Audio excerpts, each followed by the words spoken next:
Muy bien, y como ya lo adelantábamos, está con nosotros el profesor Raúl Cordero con sus imágenes del Iquique de antaño. Le damos la bienvenida, por supuesto, a nuestro profe, que también tiene su pulserita de Teletón, que ya nomás se la va a poner el profe, que dice que él colabora todos los años con Teletón. ¿Cierto, profe? ¿Cómo le va? Así, muy bien, Jessy, un gusto de estar nuevamente ¿Está aquí. con lentes, profe? No, si me los pongo a veces para mirar. ¿Qué le da? ¿Para mirar mejor? Como dice el lobo. Ya. Claro, para mirarla mejor. Pues. Bueno, vamos a comenzar de inmediato, vamos a ir al grano de inmediato con las fotografías que nos trae para hoy y las historias, por supuesto, que cuenta cada una de estas fotografías. Profe. Bueno, estamos próximos a una fecha muy importante en el Iquique de hoy, ¿ya? Y el Iquique de antaño, porque el día 23 de noviembre de 1879 se produce la toma pacífica de Iquique. Ya. O sea, prácticamente en plena guerra del Pacífico, o algunos le llaman la guerra del Salitre. Iquique es abandonado el día 22 por las fuerzas peruanas, quedando en manos de los cónsules. Los cónsules negocian la salida de los peruanos para que emigren de acá, los que quieran hacerlo, y esperan hasta el día 23 para que las tropas chilenas a las 7:30 de la mañana, al mando de Miguel Gaona, tome posesión de Iquique. Una de las primeras cosas que hace al tomar posesión de Iquique es ir a la aduana, donde estaban prisioneros los 49 de los 58 sobrevivientes de la Esmeralda, porque los oficiales estaban muy lejos, estaban al interior de Lima, ¿no es cierto?, en una localidad que se llama Tarma, a 5.000 metros de altura, y ya estaban los oficiales. ¿Ya? Entonces los 49, digamos, de planta, estaban confinados en los sótanos de la aduana, y de ahí entonces son rescatados y son llevados a bordo con grandes homenajes, ya, por ser... Se hace el considerado prisionero, pero en el fondo fueron náufragos, porque ellos no se rindieron. El prisionero es tomado, ¿cierto?, en un combate, ellos fueron náufragos. Yeah. Pero esta imagen es la que se produce mucho antes, ya en abril, prácticamente entre abril y mayo, cuando los chilenos tienen que abandonar, porque en este momento Iquique tenía 9.000 habitantes, y de los 9.000, 6.000 y tantitos eran chilenos. O sea, bastante. Por lo tanto, entonces, parte toda la inmigración, y este grabado muestra la inmigración de los chilenos desde Iquique en esa fecha, al declararse la guerra. Chile le declara la guerra a Perú. Perfecto. Por lo tanto, entonces, partíamos con esta imagen, ya que es la que va a provocar esta situación. Bien. Este es un grabado también que muestra lo que fue el muelle Aduana o el muelle La France, que es en el lugar donde Prat vino a informar del combate naval, o sea, perdón, no del combate naval, sino que el inicio de la guerra, ¿cierto?, previo al combate naval. Y cuando él fallece, en uno de esos carros que se ve ahí en la línea de tren, ¿sí?, ya, esos carritos, en uno de esos carros son depositados los cuerpos de Prat, Serrano y Aldea, ¿ya? ¿Ya?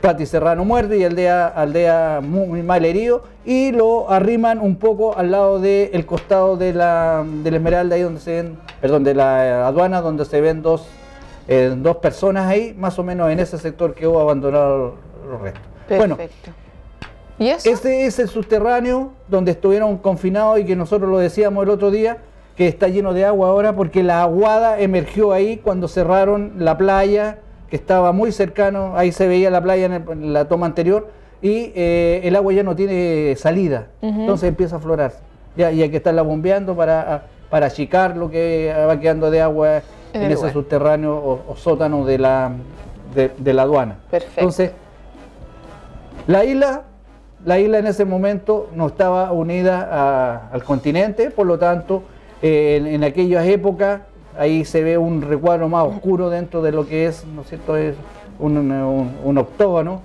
y ahí era un cementerio inglés o un cementerio protestante.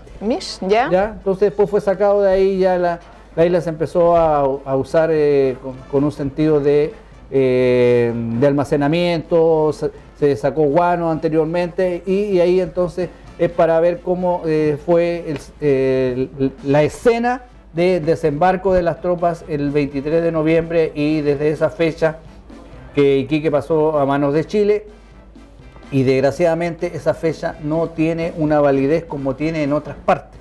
¿Debiera, pues? Antofagasta lo tiene el 14 de febrero, Calama lo tiene el 23 de marzo, Arica lo tiene el 7 de junio, ¿no es cierto? Como un día... simbólico, porque todavía no simbólico, era feriado, exactamente, exactamente. Mejillones lo tiene con la fecha del combate naval de Angamo, Pisagua lo tiene con el desembarco Pisagua, pero Iquique no tiene una fecha de aniversario ya para que lo celebre. Sí se celebra el día 25 la instauración de la primera municipalidad en tiempo chileno. Ya. ¿Ya? En tiempo chileno. Pero no esa fecha especial. Pero claro, no es el aniversario. Que es el 23, ¿o no? El 23 fue la toma y el 25 se llama a los notables de Iquique, que fueron los cónsules más Eduardo Llanos, y entre estos 9 personajes se elige un alcalde. Y por 6 votos sale elegido Eduardo de la Peyrus, que era el vicecónsul de Francia, ingeniero, ya que había hecho muchas construcciones acá en Iquique, y él es nombrado entonces el primer alcalde de Iquique. ¿Él? No. Él es Luis Uribe, ¿ya? El Luis Uribe, por eso estábamos viendo qué tenía que ver con esta toma. Luis Uribe fue prácticamente primastro, por decir una palabra así, primo, hermanastro de Arturo Prat. Ah, mira. ¿Ya? Porque los dos entraron juntos, el tío de Arturo Prat fue el padrastro de él. ¿Ya? Y hay una anécdota, fíjate, en el momento del combate naval, la mamá de él, Isabel Orrego, fallecía en Valparaíso. En ese mismo momento. Ya, fallecía, coincidentemente, y él se salvaba. Y él fue prisionero a Tarma. Entonces este fue prácticamente el oficial de más graduación que quedó vivo. Claro. ¿Ya? Y él vino después a buscar los restos de Arturo Prat en el año 1888. Súper imastro. ¿Cómo se llamaba? ¿Ya? ¿Cómo se llama? Luis Uribe Orrego. Perfecto. ¿Ya? Seguimos entonces. Otro personaje. Otro personaje, y este estaba prisionero acá en Iquique.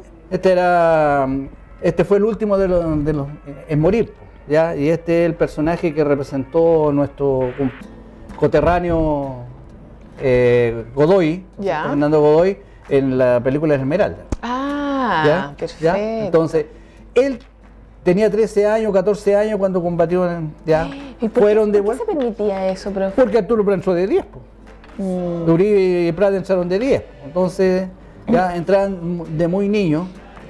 Y este señor, después de haberse ido acá, regresó después que terminó la guerra y trabajó en las salitreras, recorrió muchas salitreras. Tuvo más de 15 hijos. ¡Wow! ¿Ya? Entonces, yo lo quería recordar, y por ser sobreviviente fue ascendiendo, de haber sido marinero, fue ascendiendo y llegó a un alto grado en la oficialidad, prácticamente de comandante. Y ahí está entonces vistiendo un uniforme. ¿Tenía un amor en cada puerto, por eso tenía tantos hijos? Sí. No, que en la salitrera no había otras intenciones más que... Claro. Más que eso. Bueno, eso recordar también que apenas se produce la toma de Iquique, la toma pacífica de Iquique, una de las cosas que quisieron hacer fue ir a buscar los restos de Prat y Serrano, que estaban en el cementerio número 1, pero don Eduardo Llano, que había sido parte de la nueva, de la primera junta municipal, le dice que como él había sido inspector de sanidad, no se podía remover cadáveres antes de un año. Perfecto. Por lo tanto, entonces esperaron el tiempo para buscarlo, y eso se va a hacer después, ya 2 años después, en 1881, recién se buscan los restos de Prat y Serrano y son llevados a la Catedral de Iquique. Y ahí van a estar hasta 1888. Más o menos es el panorama que se veía de Iquique, ya un poco menos casa obviamente, pero cuando se venía bajando el cerro era más o menos lo que podía verse. Una gran pampa, por eso en todos los escritos antiguos se habla de la pampa de Iquique. Tremendo cambio. Las casas que prácticamente eran el sector del Morro, Baquedano, hasta La Puntilla y pare de contar, y aisladamente el hospital y el cementerio. Qué increíble cambio. ¿Entiendes? Y la isla ya solita. Claro.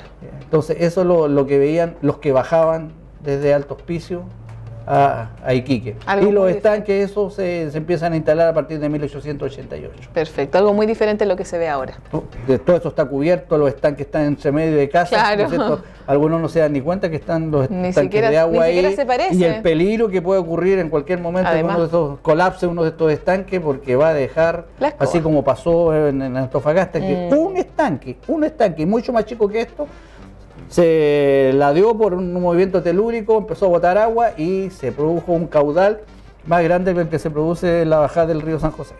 Imagínese. ¿Ya? Entonces produjo inundaciones, las casas, hubo hasta muertos que fueron arrastrados por esta agua.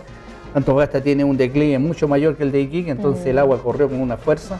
Pero estos estanques todavía continúan. Ahí están, por lo menos han durado desde el Ojalá 1888 hasta ahora, más de 100 años, lo han mantenido y demos gracias a quienes están a cargo de eso, de que no ha pasado nada. Exacto. Así que siempre hemos reclamado. Sí, pues. Necesitamos que se declare oficialmente el día 23 de noviembre, el día de Iquique, para que realmente hayan actividades de celebración, porque la única que se celebra es la municipalidad el día 25.